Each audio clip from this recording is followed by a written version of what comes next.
ถ้างั้นเดี๋ยวเราซักซ้อมเขาว่าอันที่หนึ่งใช่ก็เขาบอกให้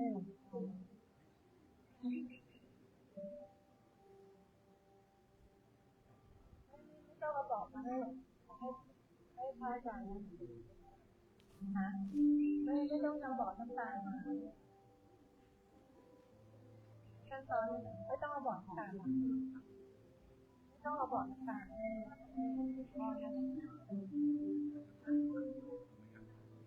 เอาบอกน้ำตาลแต่ว่าให้ท่านแต่ว่าเวลามาวางขวาวางขวาแล้วก็เอาไปให้พักเทระลงไปกันที่พระอาจารย์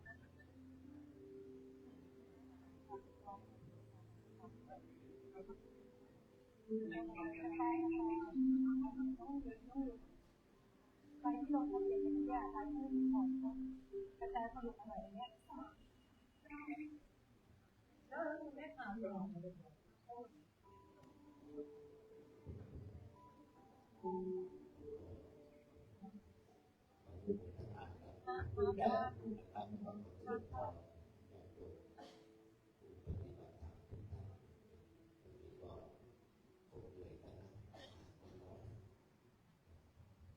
ต่อไป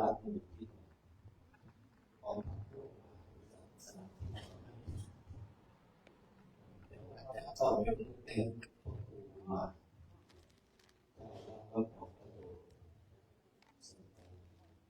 วางก่อนเราไม่เป็นอะไรที่เราอยู่ไม่คิดว่าครูบาอาจารย์เป็นอะไรเยอะเลยเก็บขาสั้นอยู่หรือเก็บขาสั้นแม่เจียวพอเอาน้ำตาลถ้าจะได้ดีกันไปท่านเอาแค่ชั้นเดียวนะแค่จะนิ่มเลยเปิดข้างหน้าเดี๋ยวเรา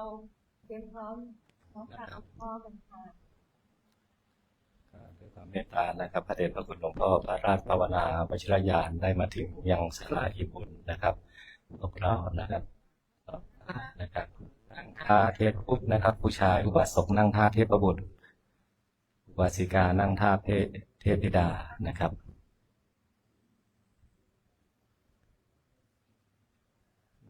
เราอุบาสกอุบาสิกาพนมมือไว้ก่อนนะครับเดี๋ยวให้คณะประสงค์นะครับได้กราบนมัสการพระเดชพระคุณหลวงพ่อก่อนนะครับ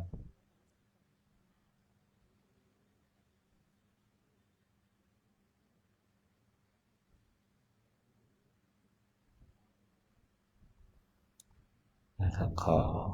คณะผู้ปฏิบัติธรรมอุบาสกอุบาสิกากราบนมัสการพระเดชพระคุณหลวงพ่อพระราชภาวนาวชิรญาณพร้อมแล้ว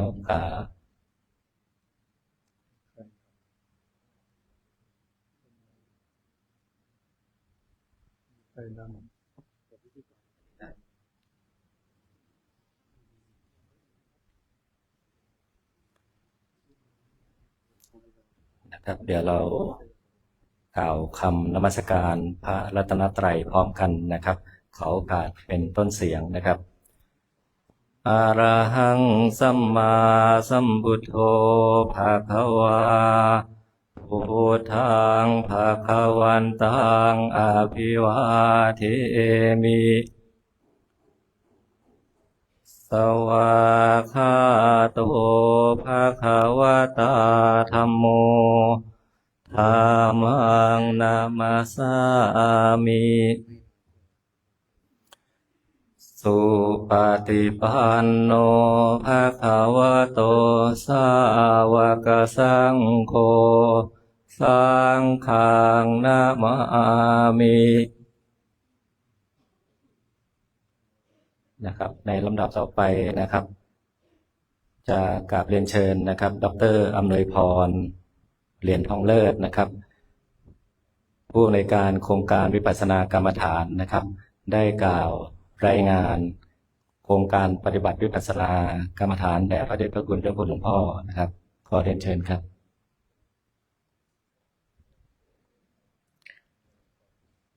น้อมกราบนมัสการ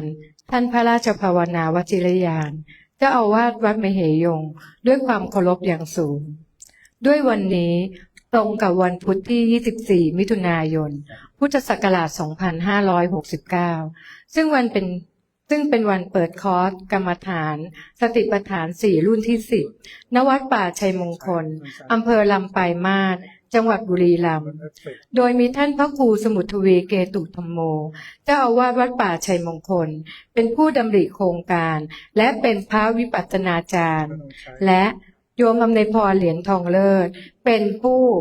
จัดและเป็นประธานโครงการ ตลอดจนผู้เข้าปฏิบัติธรรมทุกท่าน รู้สึกเป็นพระคุณอย่างยิ่งที่ท่านหลวงพ่อท่านเจ้าคุณได้เมตตารับอาราธนาได้มาเป็นพระวิปัสสนาจารย์ได้เมตตาเปิดคอร์สกรรมฐาน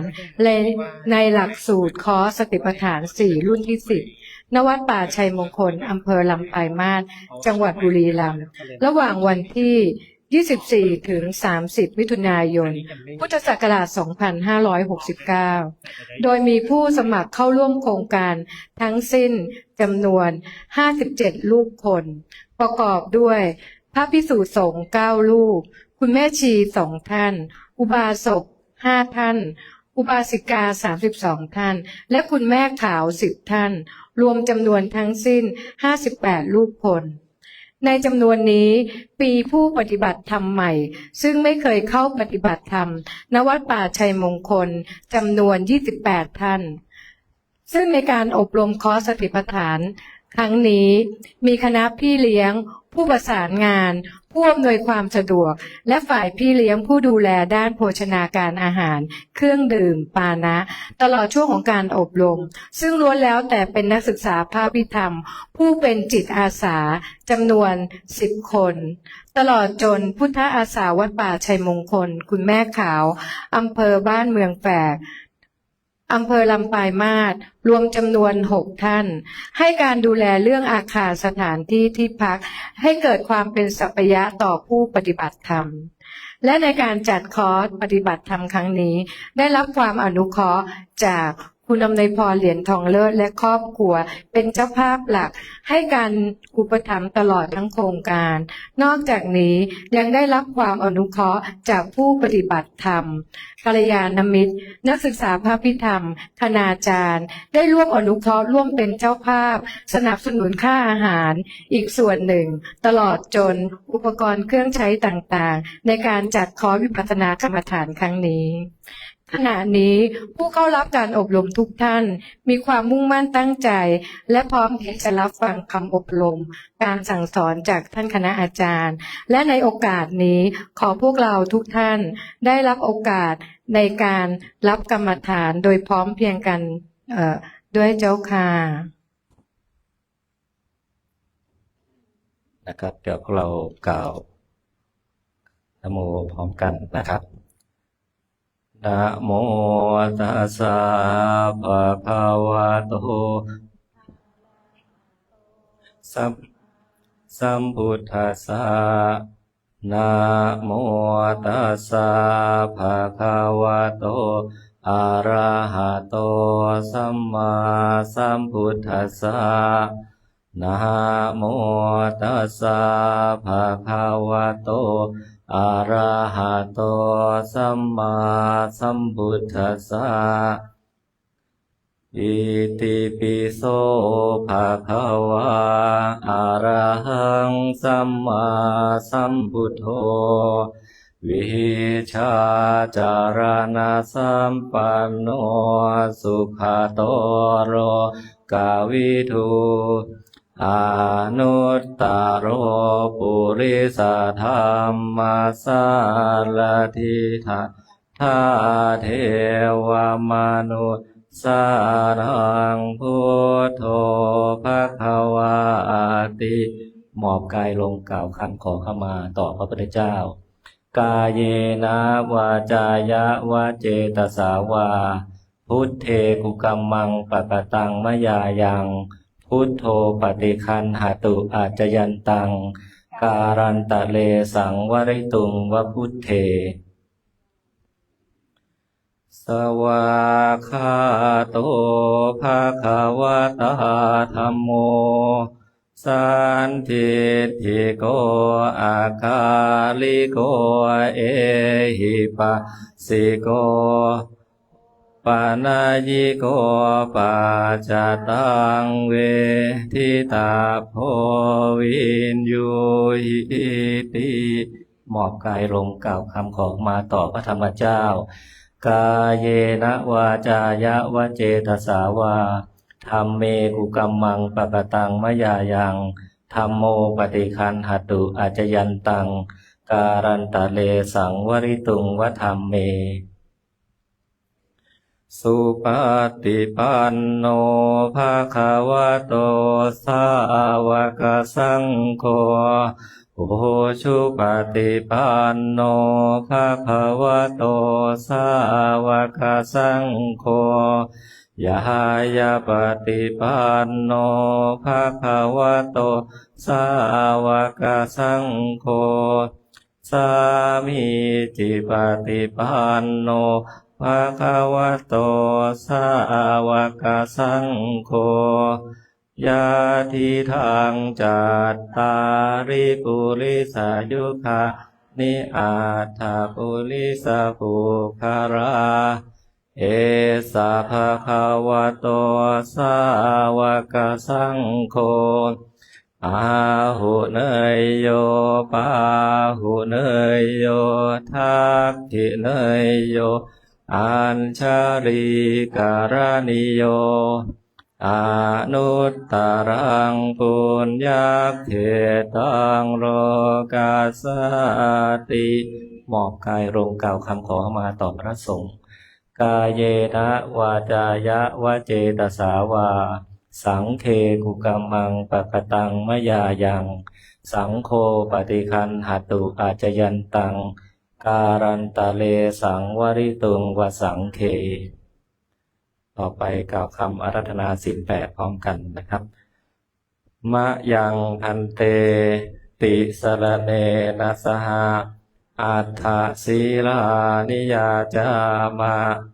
ทุติยามปิมายังพันเตติสรณเนนะสหอัฏฐศีลานิยาจามะตติยามปิมายังพันเตติสรณเนนะสหอัฏฐศีลานิยาจามะนะโมตัสสะภะคะวะโตอะระหะโตสัมมาสัมพุทธัสสะนะโมตัสสะภะคะวะโตอะระหะโตสัมมาสัมพุทธัสสะนะโมตัสสะภะคะวะโตอะระหะโตสัมมาสัมพุทธัสสะพุทธังสรณังคัจฉามิธัมมังสรณังคัจฉามิสังฆังสรณังคัจฉามิทุติยามปิพุทธังสรณังคัจฉามิทุติยามปิธัมมังสรณังคัจฉามิทุติยามปิสังฆังสรณังคัจฉามิตติยามปิพุทธังสรณังคัจฉามิตติยามปิธัมมังสรณังคัจฉามิตติยามปิสังฆังสรณังคัจฉามิปานาติปาตาเวระมณีสิกขาปะทังสมาธิยามิอาทินนาทานาเวระมณีสิกขาปะทังสมาธิยามิ อาคามจาริยาเวระมณีสิกขาปะทังสมาธิยามิมุสาวาทาเวระมณีสิกขาปะทังสมาธิยามิสุราเมรยมัชฌัปปมาทัฏฐานาเวระมณีสิกขาปะทังสมาธิยามิวิการโภชนาเวระมณีสิกขาปะทังสมาธิยามินัจจคีตาวาทิตาวิสุกทัสสนามหาราคันธาวิเลปนาธารณะมันดานะวิภูสนัฏฐานาเวระมณีสิกขาปะทังสมาธิยามิอุจจาสยนะมหาสยนาเวระมณีสิกขาปะทังสมาธิยามิอิมานิอัตถสิกขาปะทานิสิยามิอิมานิอัตถสิกขาปะทานิสมาธิยามิอิมานิสิกขาปะทานิสมาธิยามิให้ตัวแทนถือพานพุ่มนะครับตัวแทน2 ท่านนะครับถือพานพุ่มไว้ก่อนนะครับหลังจากนั้นนะครับเราเปิดหนังสือที่หน้า50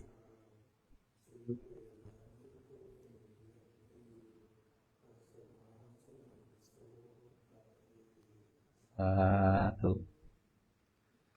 นะครับ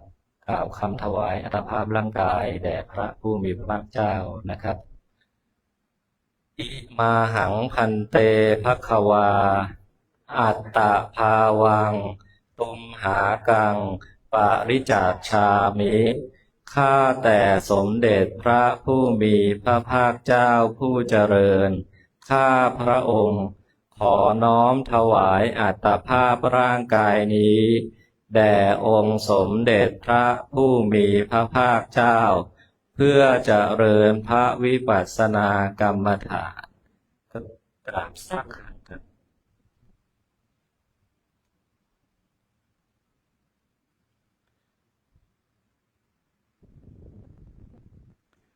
ต่อไปกล่าวคำถวายอัตภาพร่างกายแด่อาจารย์ผู้สอนกรรมฐานอิมาหังพันเตอาจาริยะ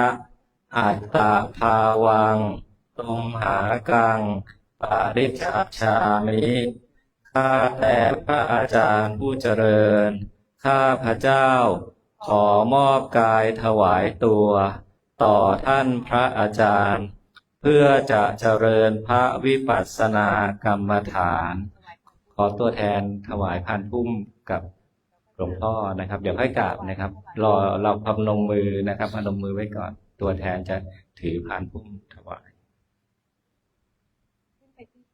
ขึ้นที่เบาะเลยนะครับ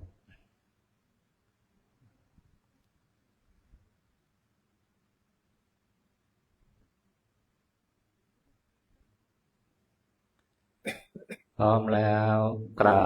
บ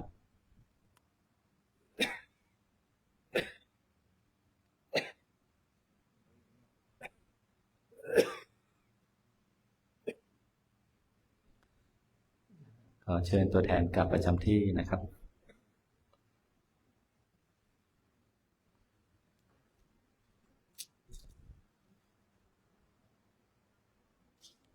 ต่อไปให้พวกเราตั้งใจนะครับกล่าวคำขอกรรมฐานกับท่านพระอาจารย์นะครับ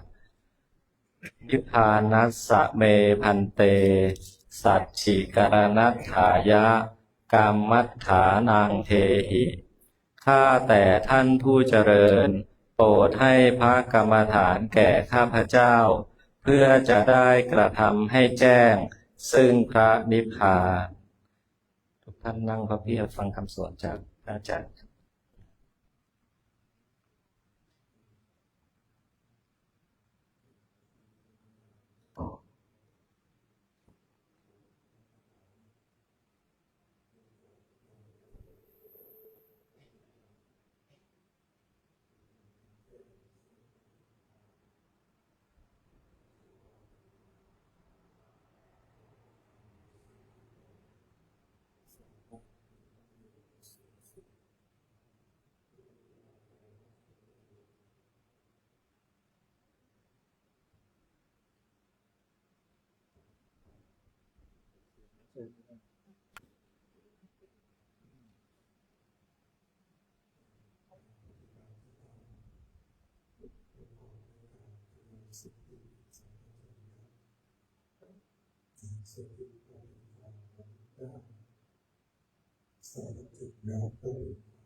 ที่จิตเกิดว่า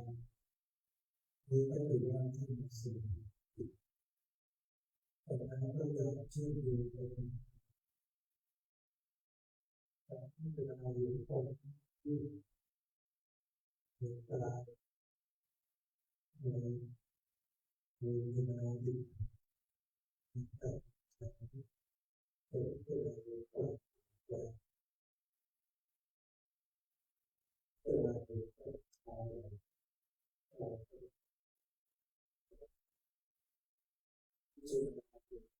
จะพิสูจน์แล้วก็คือต้องสัมผัสคือสละคือต้องทำคือเราเรื่องเกี่ยวกับที่ต้องเป็นสิ่งที่เราสิ่งดวงตาดวงธรรมจะโผล่ที่ต่อไปที่ดวงตาดวงธรรมเกิดขึ้นเราเกิดจากที่เกิดขึ้นปัญญาเกิดจากที่ปัญญาเกิดขึ้นวิจารณ์เกิดจากที่เอาโกเกิดจากที่สมส่วนที่เกิดขึ้นรู้จริงจริงต้องเป็นความธรรมชาติมีความเปิดขึ้นเป็นธรรมดามีความเสื่อมไปเปิดขึ้นมาตามมีตามเกิดเป็นเรื่องว่าปัญญาเรื่องความจริงก็คือสังเกตมันเป็นผู้มันเป็นอัตตาแต่อันนี้ก็สักเป็นอัตตาคือตัวสิ่งที่ก็เป็นสิ่งที่เป็นตัวเราที่เป็นตัวจิตใจก็สักเป็นจิตใจไม่ใช่ตัวตนไม่ใช่ตัวสภาวะธรรมต่างๆที่เกิดขึ้นเวลาแต่ละทีสภาพที่ต้องเปลี่ยนแปลงสิ่งใดเปลี่ยนแปลงที่เราไม่เชื่อสิ่งนั้นต้องเป็นทุกข์คือต้องอยู่ตั้งอยู่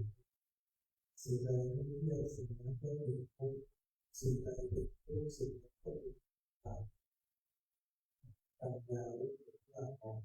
เราเป็นทุกข์คือการตายอย่างนี้คือว่าเราได้ปัญญาจะได้เห็นตายให้ใจละอาสวะกิเลสในจิตใจของเราให้มันปราศจากไปการที่จะมีปัญญารู้แจ้งเราจะต้องในการเจริญสติการฝึกงานการเรียนเราจะมีการเจริญสติในที่ปิดเราเพราะว่าเรายังไม่สามารถนั่งเพราะว่าเรียนประมาณเดียวแล้วก็เราอีกสี่บารมีเราจะไม่พอเราก็ต้องไปเจริญสติในปีนาโหตีนั่นถ้าเดินได้ไม่ได้ต้องมีการเดินมีการยืนภาวนาเดินภาวนาเพื่อเดินจบจบเดินจบจบแล้วก็เอาให้เอานั่งเดินภาวนาสิ่งใดมันก็ต้องเป็นเดินแล้วก็สามารถเดินได้เดินจงกรมเดิน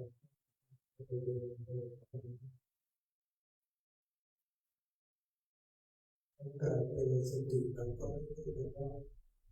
มีปัญญาโง่ใหญ่ต้องมีความรู้สึกตัว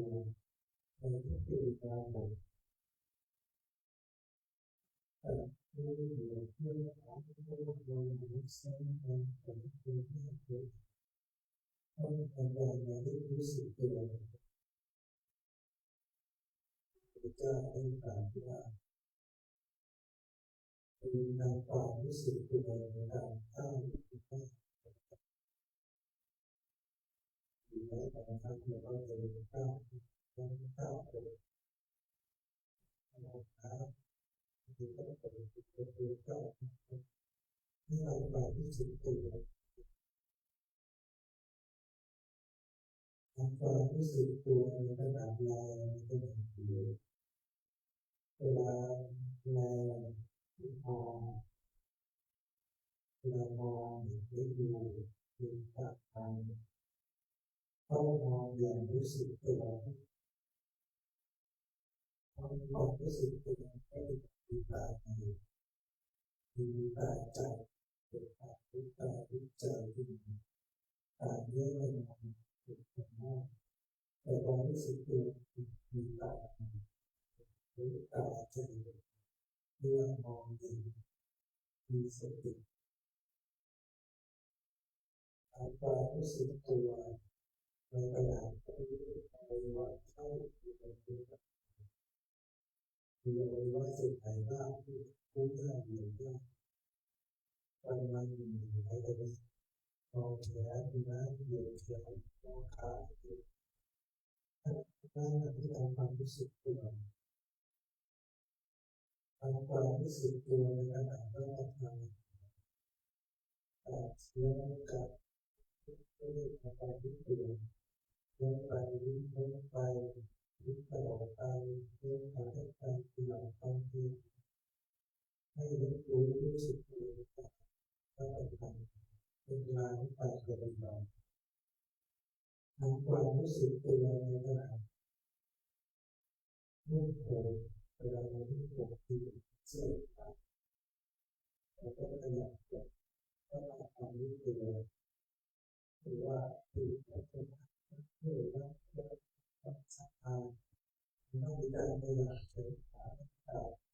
รู้ตัวหรือการเป็นถ้าคือเรื่องแบบงานเป็นเชิงและภาษาได้การมีความเข้าใจในการเรียนรู้คือการมองที่สุดเป็นการพยายามภาษาการคือวิถีชีวิตประจำวัน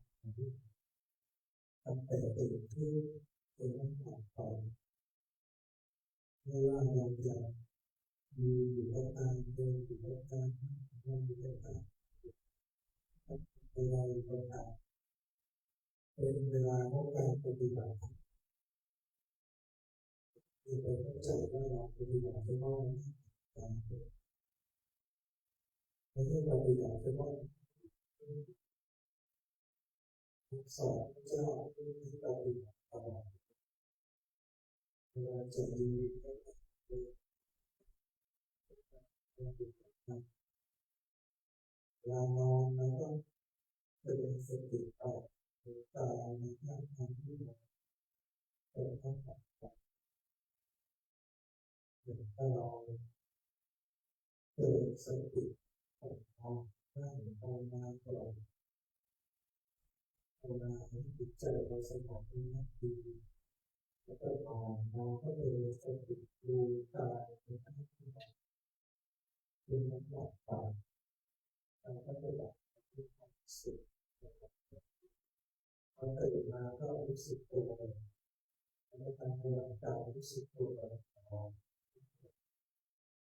ที่เราที่เรารู้ตัวเป็นการตัดเป็นสติ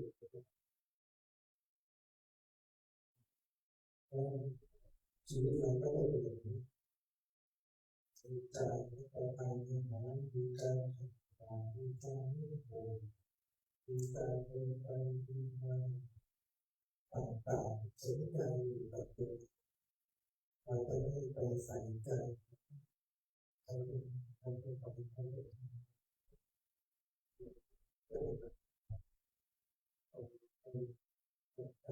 เราดูทั้งอยู่กับตัวหรือที่เราไปห้องเรียนก็รู้สึกตัวกับตัวเวลาเริ่มปฏิบัติไปเป็นใจทำอะไรที่ไม่ได้ทำอะไรที่ไม่ได้เป็นผู้สร้าง ทีที่เราได้เราเสียใจที่เราได้ว่าเป็นทุกข์เพราะฉะนั้นต้องรู้สึกตัวให้ติดต่อจิตเนี่ยมันเป็นธรรมชาติที่มันออกจากไหลไปเป็นสติแล้วก็มีสติของที่มีเราแต่ในการที่เรารู้สึกตัวรู้สึกตัวที่กลับมาที่ไหนกลับมาที่ร่างกาย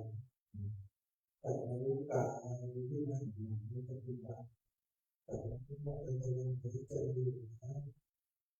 เป็นท่าเป็นของที่ให้เราเรื่อยๆในช่วงแรกๆเราจะรู้พอเราขึ้นไปเดินไปที่เราดูเป็นสติ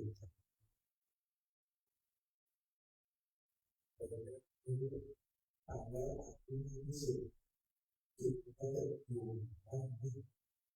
อยู่กับตัวอยู่กับกายใจร่างกายเป็นบ้านตัวอาใจเป็นเรื่องของการงานบ้านเป็นเรื่องของบ้านต่างๆเรื่องของบ้านแต่ไปดูบ้านมองดูบ้านที่ตัวเองได้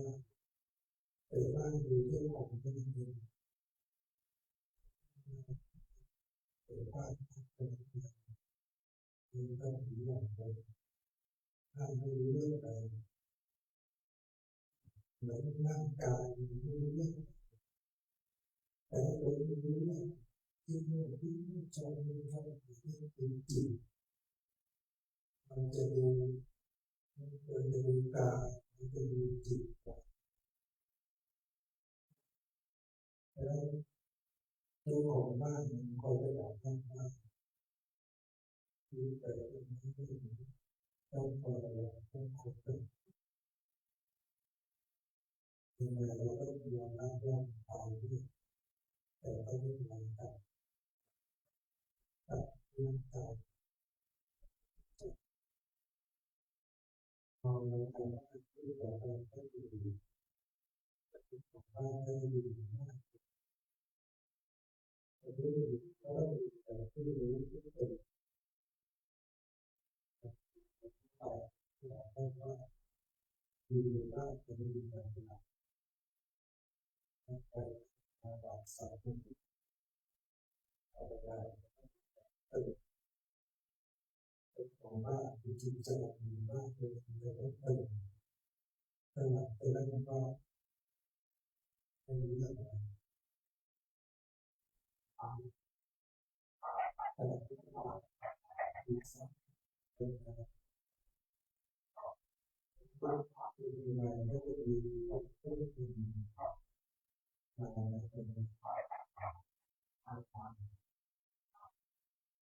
ะไรที่จะไล่ไป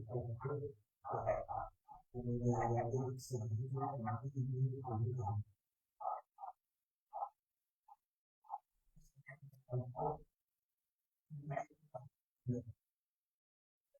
เรารู้สึกตัวเราไม่ได้บอกว่ารู้สึกตัวเราไม่ได้ดูไปเราเป็นเรื่องของว่าจิตรู้สึกตัวรู้สึกตัวรู้สึกตัวเวลาที่จะดูไปตั้งสติเราลองแบบสอบเป็นสอบแบบออกแล้วก็ดูตาดูตาให้รู้สึกตัวให้ดูตาให้ดูตัวเท่าไหร่หรือดูมันมองแสงสว่างมองแสงสว่างใจไม่สว่าง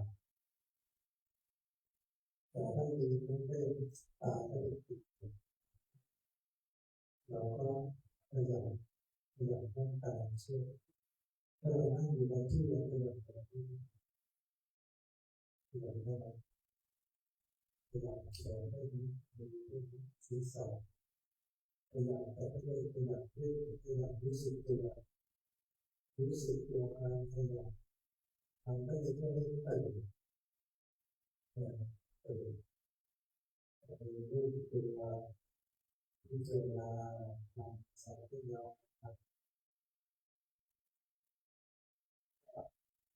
ที่ที่ให้เราทำก็คือชื่อเดียวพอดูที่เรา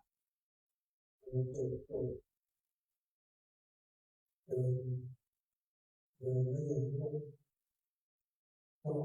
ให้เราได้เราทำเป็นที่ทำที่เรื่อยไม่เราถึงที่เรื่องเลยการที่การที่ถ้าเดินช้าลูกก็เดินไปเพราะไม่หาเรื่องเลยอันนี้เราไม่มากเราไม่เราเดินจนคนดูช่วยผู้หญิงก็เสียงเกิดจุดเราไม่มีคนเราไม่มีคนเดินในการมีใจเดินในใจไม่ถึงที่เป็นคนไม่มากสองทำงานได้ไม่สามเพื่อการได้เจริญงานสี่ก็เราได้ประโยชน์เดียวการสมาธิตั้งมั่นแล้วก็ลงเราก็รู้ว่ามันฟุ้งซ่านใช้ผลมาไปสร้างมันฟุ้งไปด้วยการตั้งผลรู้สึกตัวกับทีมารู้สึกตัวที่พร้อมมีผลการปลดวางไปยังไม่ถึงสมาธิแต่ว่าถ้ามันมีความทั่วด้วยความฟุ้งด้วยจะออกมาก็ออกไม่ดีด้วยคนมันก็เลยที่มาที่จะทำออกมาที่ฟุ้งแก้ฟุ้งต้องวางต้องปล่อยแก้ที่คนรู้เขาไม่รู้สึกตัวถ้ามาแล้วพวกเป็นฟุ้งนะครับก็เอาความรู้สึกตัวด้วยการปล่อยวางผสมรู้สึกตัวด้วยเอาดีปล่อยวางรู้สึกตัวด้วยเอาดีปล่อยวางว่า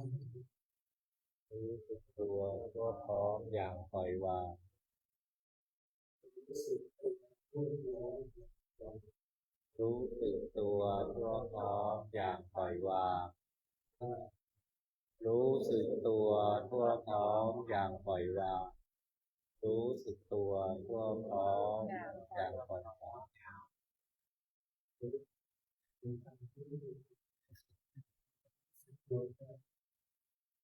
รู้สึกตั ตัว วทั่วพร้อมอย่างปล่อยวาง รู้สึกตัวทั่วพร้อมอย่างปล่อยวาง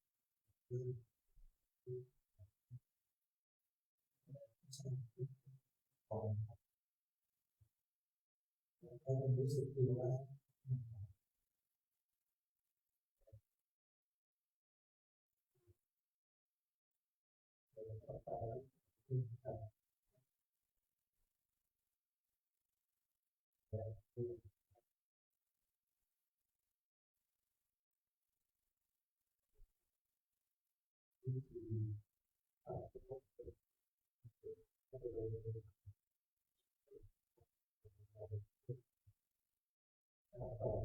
ตั้งใจที่จะว่าอุปกาสะอุปกาสะ อุตาสะอุตาสะ โอกาส ณโอกาสบัดนี้ ข้าพเจ้า ข้าพเจ้า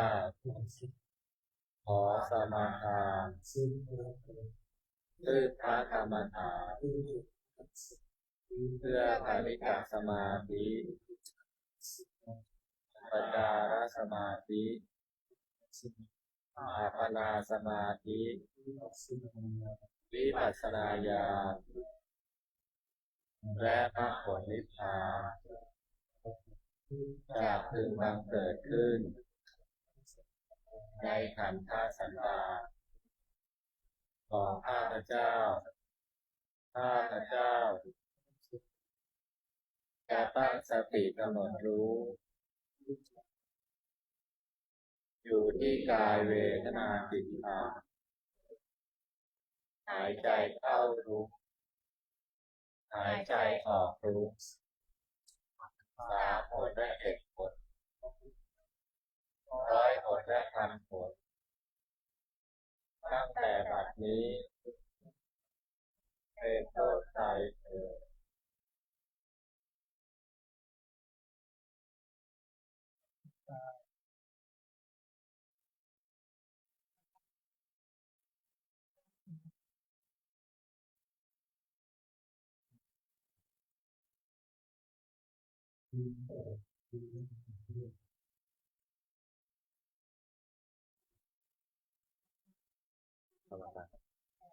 มีช่องว่างก็เ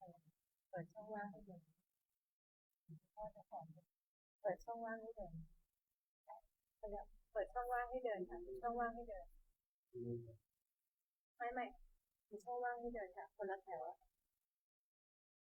ช่องว่างให้เดินค่ะให้แถวตรงค่ะหลวงพ่อจะสอนเดินค่ะมีช่องว่างให้เดินตามเลยแถวพ่อจะให้เดินเปิดช่องว่างของให้เดิน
เป็นเราได้เจอได้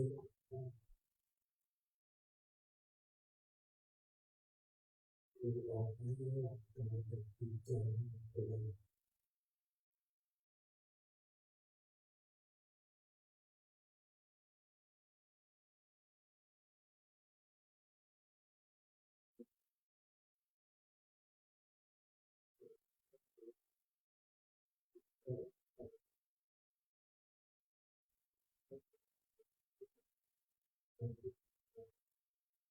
รู้ความจำตัวเอง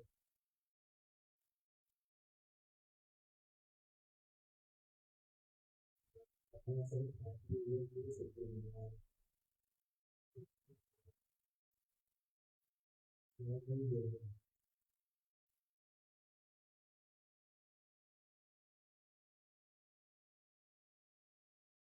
ก็ยังเรียนแต่หลายเรื่องต่อ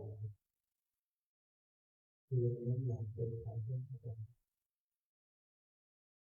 จะเกิดหลายเรื่องต่อรู้สึกเป็นยังไงอย่างที่เราเป็นเรื่องหรือว่ามันเป็นอย่างไรพอเราเกิดถ้าเราได้หา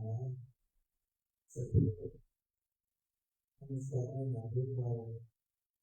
เป็นเรื่องจะแบบเรียนมาจากทั้งสองเราทั้งสองอย่างที่เราเป็นเรื่องหรือว่ามันเป็นอย่างไรบ้างเราหาตรงนี้ว่าเราหน้าขาสะโพกทั้งสองอย่างที่เราจะแบบเรียนมาจากทั้งสองก็คือเราทั้งสองอย่างที่เราเป็นเรื่องหรือว่าเป็นอย่างไรบ้างเราเป็นไหมร่างเราหน้าขาสะโพกหรือมีข้างซ้ายอย่างที่เราเป็นเรื่องหรือเป็นอย่างไรบ้างหรือสภาวะสิ่งที่เกิดขึ้นสำหรับเราทั้งสองสำหรับเราทั้งซ้ายสำหรับเราสำหรับเราเกิดทุกคนเป็นอย่างไรที่เรียกสภาวะเราตัวเองก็ยังมีสภาวะที่เราเป็นแต่ว่าไม่หรือว่าไม่รู้ตัวก็คือไม่ย่อตัวไม่รู้ตัวไม่ตัว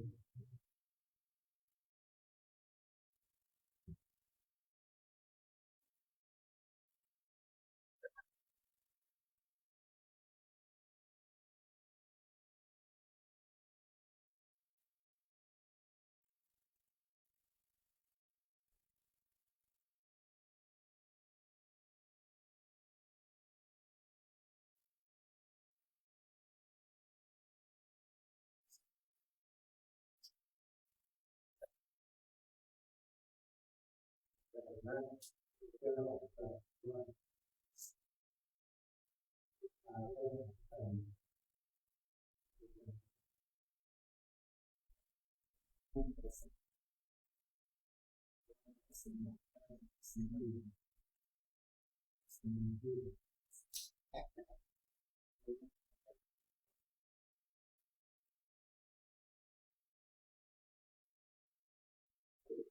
เราเรื่องสร้างการตัวเป็นสติ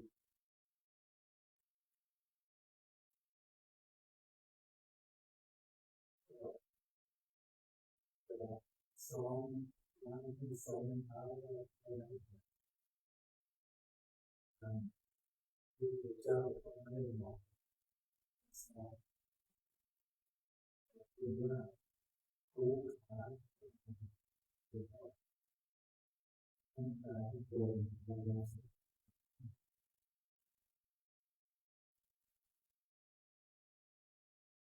เสียงมันยังเจ็บคอเสียงมันไม่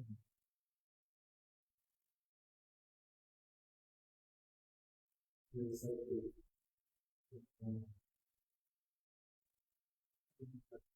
มีสติ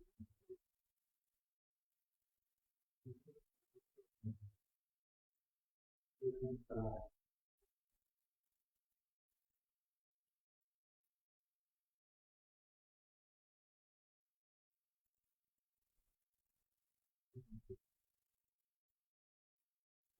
มีพลังเชื่อในความเกิด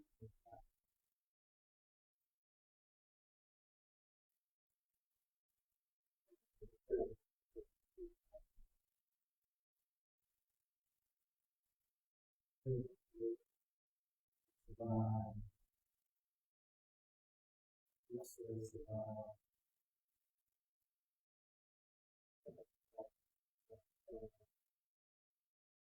รู้ใจที่ที่ส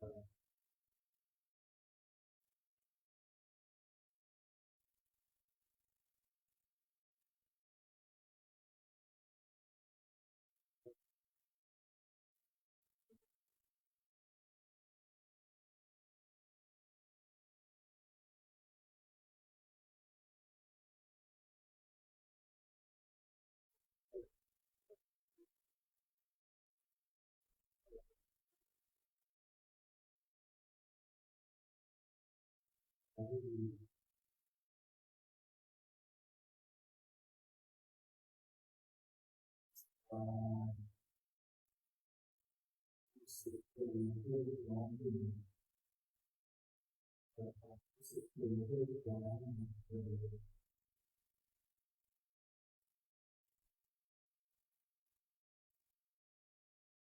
รู้สึกเป็นผู้ร้อง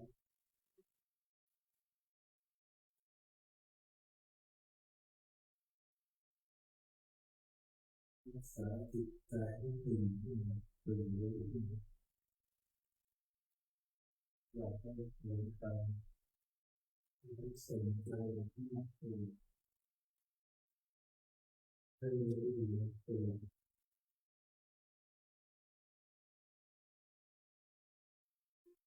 มันไม่เกิดไม่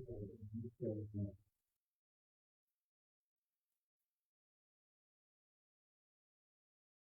มันเกิดเข้าสบายมันเกิดสบายมันเกิดเข้ารู้มันเกิดรู้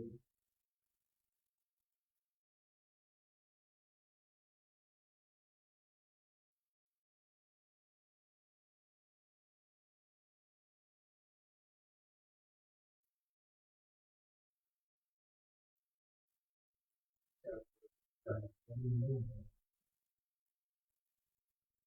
เป็นการทุกสิ่งภายนอก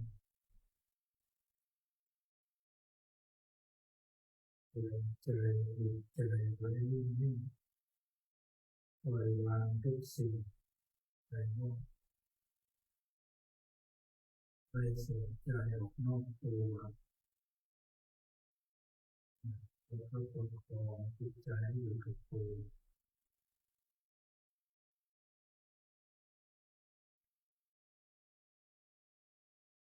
จะให้เผลอรู้สึกตัวไว้อย่ารู้สึกตัวทั่วร้องไว้รู้สึกตัวทั่วร้องอย่างปล่อยวางกายสมองผ่อนคลายร่างกายไม่ลำบากดวงตามุ่งต้องไม่ลำบากพระพุทธเจ้าตรัสไว้นะภาวนาร่างกายไม่ลำบากดวงตาไม่ลำบากทำให้มันสบายทำให้มันผ่อนคลาย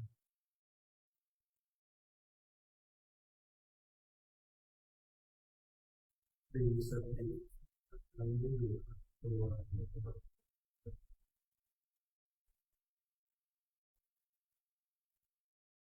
สาใจภายใน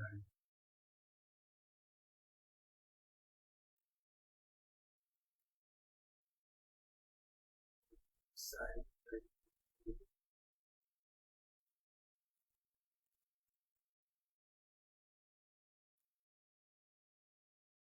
ดวงใจหยุดใจอยู่ภายในปล่อยวางทุกอย่างรักษาจิตให้ตื่นรู้ตัวรู้ตื่นใจเกิดความสว่างไสวในดวงจิต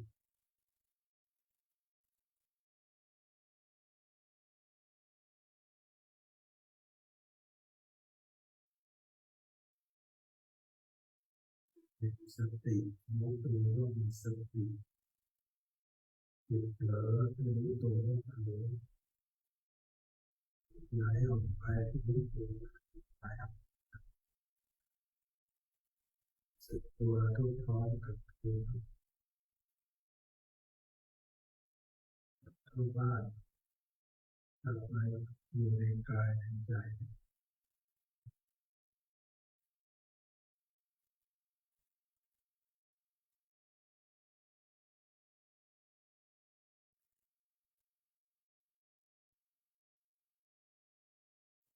ใจ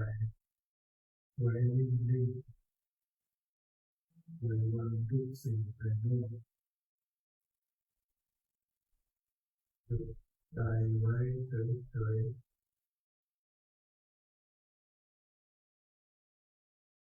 ตั้งจิตใจไว้เฉยๆรู้เฉยๆรู้ด้วยจิตใจที่เป็นกลางวางทุกอย่างไม่เอาอะไรไม่ยินดีไม่ยินร้ายไม่ว่าอะไรไม่เอาอะไรจงใจไม่จัดแจงโดยสภาวะแสดงเขาเอง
สึกตัวดูกายรู้สึกตัวดูกายอย่างรู้สึกตัวดูกายดูจิตใจรู้สึกมีเสียง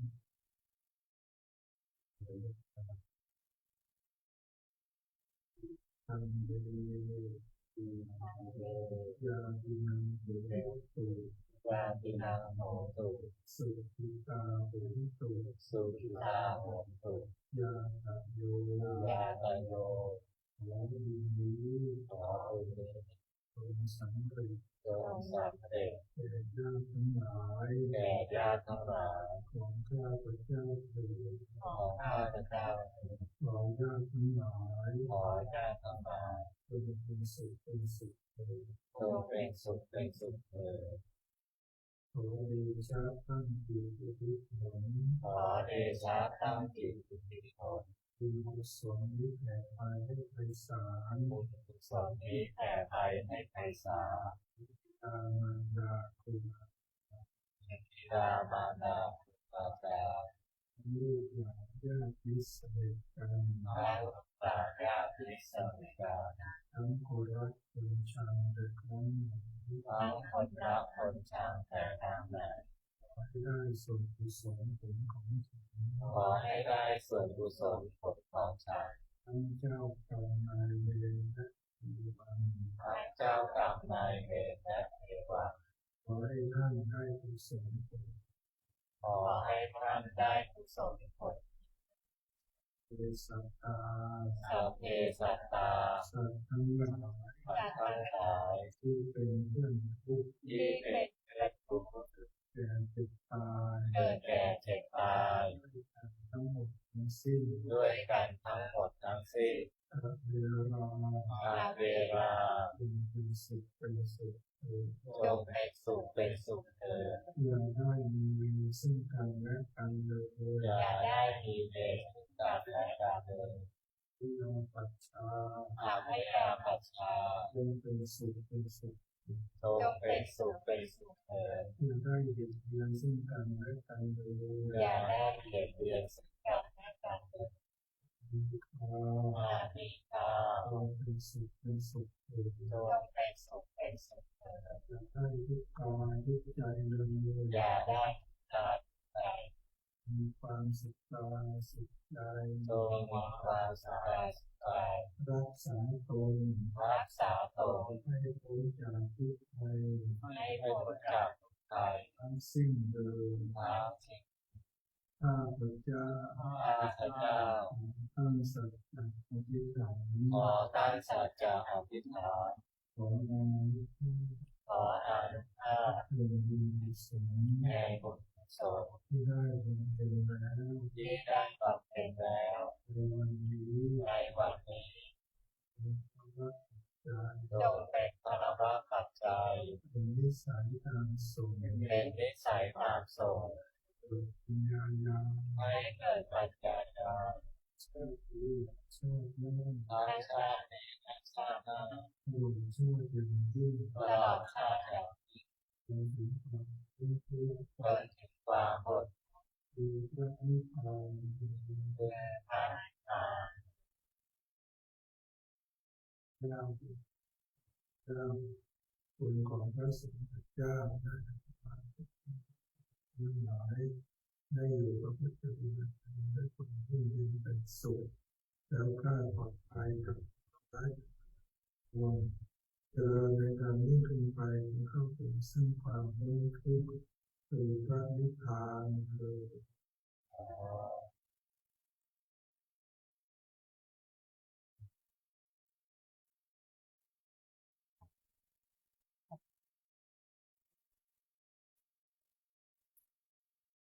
ขอน้อมกราบนมัสการท่านเจ้าคุณหลวงพ่อพระราชพยานาวชิรยานด้วยความเคารพน้อมกราบขอบพระคุณท่านหลวงพ่อท่านเจ้าคุณอย่างสูง ที่ท่านหลวงพ่อได้โปรดเมตตา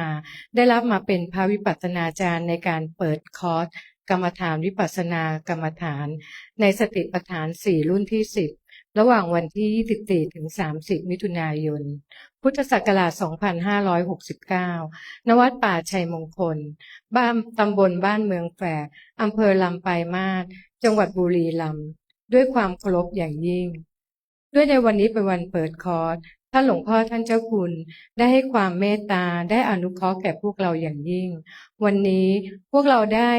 รับความรู้ความเข้าใจในแนวทางการปฏิบัติในสติปัฏฐาน 4 และพวกเรา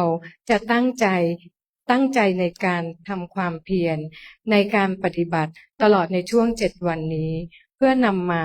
ให้เป็นอุปนิสัยเป็นปัจจัยติดตัวไปในทุกภพทุกชาติจนกว่าจะเข้าถึงพระนิพพาน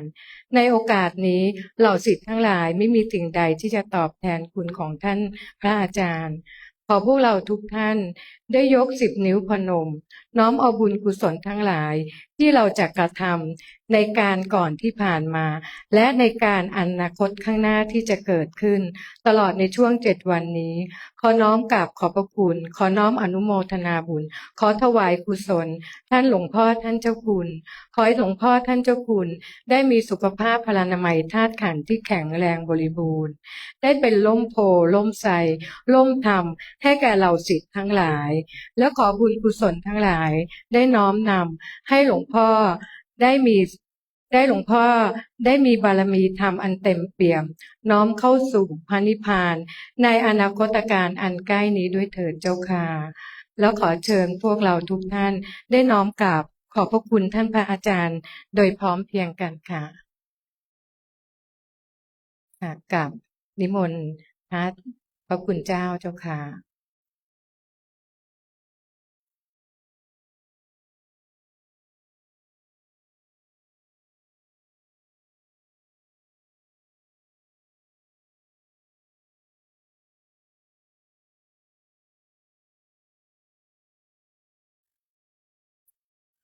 กราบนิมนต์พระคุณเจ้าได้หันมา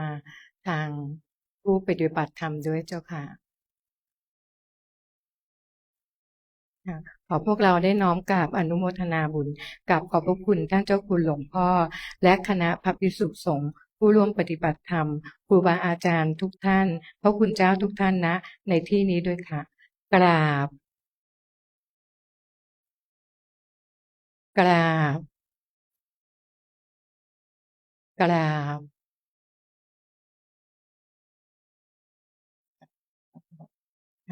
ในโอกาสนี้เราก็จะน้อมกราบพระรัตนตรัยโดยพร้อมเพรียงกันค่ะอะระหังสัมมาสัมพุทโธภะคะวาพุทธังภะคะวันตังอะภิวาเทมิสวากขาโตภะคะวะตาธัมโมธัมมังนะมัสสามิสุปฏิปันโนภะคะวะโตสาวกสังโฆสังฆังนะมามิ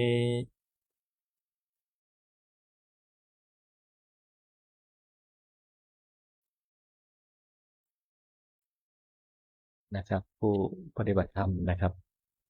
ตั้งใจพนมมือนะครับน้อมส่งองค์หลวงพ่อด้วยกันนะครับ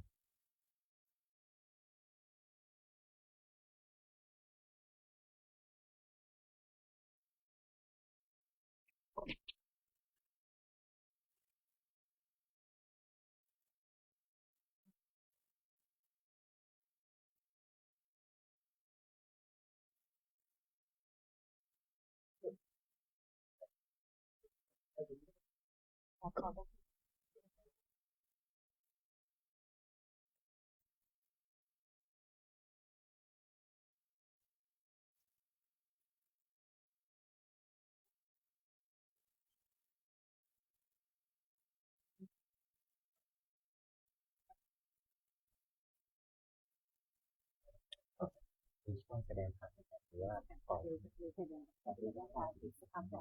พักก่อนค่ะให้พระอาจารย์คุย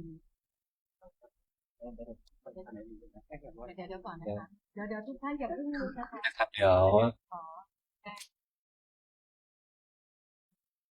เดี๋ยวเราจะมีการแสดงธรรมะนะของครูบาอาจารย์นะครับท่านจะเมตตาแสดงธรรมในช่วงนี้ก็ให้เราไปเข้าห้องน้ำทำภารกิจส่วนตัวนะฮะสัก10 นาทีนะครับแล้วก็ขึ้นมาพร้อมกันณสถานลานธรรมแห่งนี้ต่อนะครับเดี๋ยวจะมีการแสดงธรรมต่อนะครับ ค่ะก็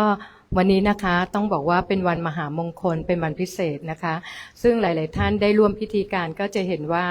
เราได้รับความเมตตาจากครูบาอาจารย์นะคะที่ท่านเดินทางมานะคะจากหลายที่หลายสถานได้สละเวลามาอย่างเช่นนะคะท่านหลวงพ่อท่านพระอาจารย์มหาบุญช่วยปัญญาวชิโรท่านพระอาจารย์พระมหาสมปองมุทิโตนะคะแล้วก็ท่านพระอาจารย์ประเสริฐสุมังคโลตลอดจนครูบาอาจารย์นะคะเจ้าอาวาสอีกหลายๆวัดนะคะซึ่งวันนี้ก็จะมีการแสดงธรรมนะคะซึ่งครูบาอาจารย์หลายๆรูปนะคะก็กำลังพิจารณานะคะว่าจะให้ข้อธรรมก็นับว่าเป็นวันพิเศษของพวกเราที่จะได้มีโอกาสได้พบครูบาอาจารย์นะคะในสถานที่นะคะแห่งเดียวกันที่เป็นที่มงคลแล้วก็มาพร้อมเพรียงณสถานที่นี้และด้วยความเมตตาของครูบาอาจารย์นะคะท่านก็จะให้ความอนุเคราะห์นะคะในความเป็นมงคลก็จะมีการแสดงธรรมให้กับพวกเรานะคะซึ่งตอนนี้คณาจารย์หลายๆท่านนะคะ